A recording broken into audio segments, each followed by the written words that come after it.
Εάν το Android τηλέφωνό σας δεν ανταποκρίνεται στις εισερχόμενες κλήσεις, μπορεί να είναι σημάδι αδύναμης κάλυψης δικτύου.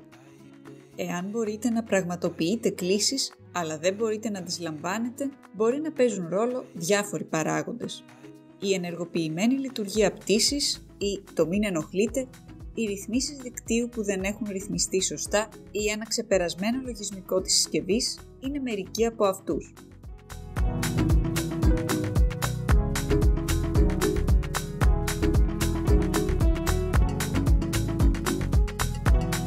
Η εξέβρεση των λόγων και των λύσεων για το τηλέφωνο Android που δεν λαμβάνει κλήσεις μπορεί να είναι ένα δύσκολο δίλημμα. Αυτός ο οδηγός θα σας δώσει χρήσιμες συμβουλές για να αντιμετωπίσετε γρήγορα αυτό το ζήτημα. Νούμερο 1. Απενεργοποιήστε το Airplane Mode. Όταν βρίσκεστε σε λειτουργία πτήσης, το λειτουργικό σύστημα Android απενεργοποιεί το δίκτυο κινητής τηλεφωνίας και τις μεταδόσεις δεδομένων. Όταν ενεργοποιηθεί, ένα μικρό εικονίδιο αεροπλάνου θα εμφανιστεί στη γραμμή κατάστασης, αντικαθιστώντας την ένδειξη ισχύως δικτύου. Μην ξεχάσετε να ελέγξετε ξανά αν έχετε ενεργοποιήσει τη λειτουργία πτήσης είτε κατά λάθος είτε επίτηδες. Για να επανακτήσετε τις συνδέσεις δικτύου στην Android συσκευή σας, απενεργοποιήστε την επιλογή στις ρυθμίσεις. Λάβετε υπόψη ότι τα βήματα ενδέχεται να διαφέρουν ανάλογα με τον κατασκευαστή του smartphone σας. Νούμερο 2. Απενεργοποιήστε το Do Not Disturb Mode. Η λειτουργία Do Not Disturb απενεργοποιεί εντελώς όλους τους θορύβους και τις δονήσεις από εισερχόμενες ειδοποιήσεις και κλήσεις. Όταν είναι ενεργοποιημένοι, οι εισερχόμενες κλήσεις σιωπούν, πράγμα που σημαίνει ότι δεν θα λαμβάνετε τη συνηθισμένη ειδοποίηση, αλλά θα ειδοποιήσετε με έναν ήχο τικ στη γραμμή κατάστασης. Για να λύσετε αυτό το πρόβλημα, φροντίστε να εξετάσετε και να απενεργοποιήσετε τη λειτουργία Do Not Disturb στο τηλέφωνό σας, ώστε να μπορείτε να λαμβάνετε κλήσεις όπως πριν. Οι ρυθμίσεις «Μην ενοχλείτε» μπορούν να προσαρμοστούν στις ανάγκες σας, επιτρέποντάς σας να εξαιρείτε τις κλήσεις, τις ειδοποιήσεις και τις εφαρμογές από αποκλεισμό. Αν θέλετε να προσθέσετε μια επαφή στις εξαιρέσεις σας, απλώς μεταβείτε στην ενότητα «Κλήσεις, μηνύματα και συνομιλίες», στην ενότητα «Εξαιρέσεις» και πατήστε την. Στη συνέχεια, κάντε κλικ στο εικονίδιο «Κλήσεις» και επιλέξτε από τις 3 διαθέσιμες επιλογές, όπως «Από όλους», «Επαφές» ή «Αγαπημένες επαφές». Νούμερο 3. Ενεργοποιήστε ή απενεργοποιήστε τη SIM σας. Με μερικά απλά κλικ μπορείτε να απενεργοποιήσετε προσωρινά την κάρτα SIM για να διορθώσετε τυχόν προβλήματα που σχετίζονται με το δίκτυο ή τη SIM, χωρίς να χρειάζεται να βγάλετε την πραγματική κάρτα.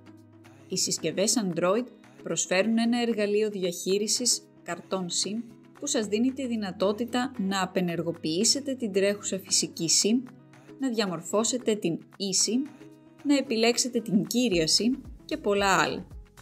Για να ενεργοποιήσετε την κάρτα SIM, απλώς γυρίστε ξανά το διακόπτη. Αυτό θα σας βοηθήσει να ανακτήσετε την ισχύ του σήματος του δικτύου σας και να ανακουφιστείτε από τυχόν σύντομα προβλήματα που εμπόδιζαν τη σύνδεση των εισερχόμενων κλήσεων στο τηλέφωνό σας. Απενεργοποιήστε το Wi-Fi Calling.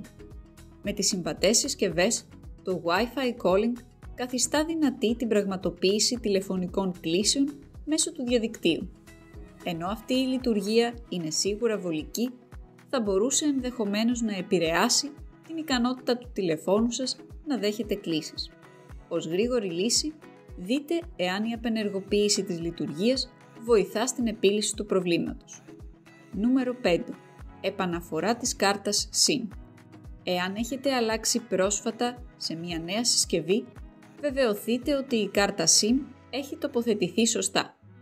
Η θήκη SIM προορίζεται να αποτρέψει τη λανθασμένη τοποθέτηση της κάρτας SIM, ωστόσο αυτό συμβαίνει συχνά σε παλαιότερες συσκευές Android που έχουν αφαιρούμενα πίσω πάνελ.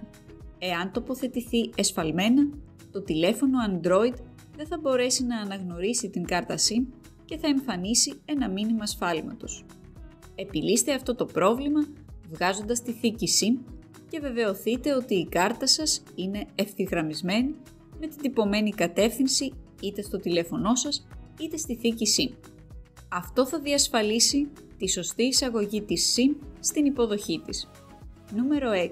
Απενεργοποιήστε το call screen. Ορισμένες συσκευές όπως η Google Pixel είναι εξοπλισμένες με την επαναστατική λειτουργία call screen, η οποία έχει σχεδιαστεί για να κάνει την επικοινωνία πιο εύκολη. Σας προσφέρει τη δυνατότητα να φιλτράρετε και να αξιολογείτε τις εισερχόμενες κλήσεις από άγνωστους αριθμούς. Παρόλο που αυτή η λειτουργία μπορεί να είναι χρήσιμη, μπορεί επίσης να οδηγήσει στο ενδεχόμενο το τηλέφωνό σας να σταματήσει να δέχεται εισερχόμενες κλήσεις. Αν διαθέτετε μια τέτοια συσκευή, απενεργοποιήστε το call screen για να επιλύσετε το πρόβλημα. Νούμερο 7. Κάντε restart το Android τηλέφωνό σας. Για πολλά από τα προβλήματα που ταλαιπωρούν το Android κινητό σας, μια απλή επανεκκίνηση μπορεί να είναι η λύση. Αν το τηλέφωνό σας δυσκολεύεται να πραγματοποιήσει ή να λάβει κλήσεις, αυτή η λύση παρέχει μια γρήγορη και βολική διέξοδο. Νούμερο 8. Πραγματοποιήστε Network Reset. Η επαναφορά δικτύου επαναφέρει πολλαπλές λειτουργίες που σχετίζονται με το δίκτυο στις αρχικές τους ρυθμίσεις, επιτρέποντάς σας να βελτιώσετε τη σύνδεση και την απόδοσή σας. Μαζί με τις συνδέσεις δεδομένων κινητής τηλεφωνίας, Wi-Fi και Bluetooth, η συσκευή επαναφέρει επίσης τις ρυθμίσεις του δικτύου σας, όπως τη λειτουργία σύνδεσης. Αυτό διασφαλίζει ότι θα είστε σε θέση να βιώσετε μια ασφαλή αλλά και γρήγορη ασύρματη σύνδεση χωρίς διακοπές. Νούμερο 9. Αναβαθμίστε στο πιο πρόσφατο υλικολογισμικό. Τέλος, σφάλματα υλικολογισμικού μπορεί να έχουν ως αποτέλεσμα το τηλέφωνο Android να μην μπορεί να λάβει κλήσεις. Εάν το τηλέφωνό σας αντιμετωπίζει ένα ευρέως διαδεδομένο πρόβλημα, ο κατασκευαστής της συσκευής σας μπορεί να το επιλύσει με την επερχόμενη ενημέρωση λογισμικού. Ρίξτε μια ματιά στις επερχόμενες ενημερώσεις υλικολογισμικού για το τηλέφωνό σας και εγκαταστήστε τες για να διαπιστώσετε εάν αυτό επιλύει το πρόβλημα. Όταν μια κινητή συσκευή δεν μπορεί να λάβει ή να πραγματοποιήσει κλήσεις, δεν εκπληρώνει τον πρωταρχικό της σκοπό.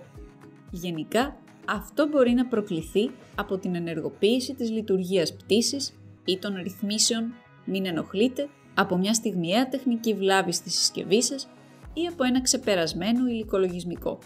Ως εκ τούτου, έχετε τη δυνατότητα να αυτοαξιολογήσετε και να επιλύσετε οποιοδήποτε ζήτημα. Αν όλα τα άλλα αποτύχουν, ζητήστε μια νέα κάρτα SIM από τον πάροχό σας και δείτε αν αυτό επιλύει το πρόβλημα.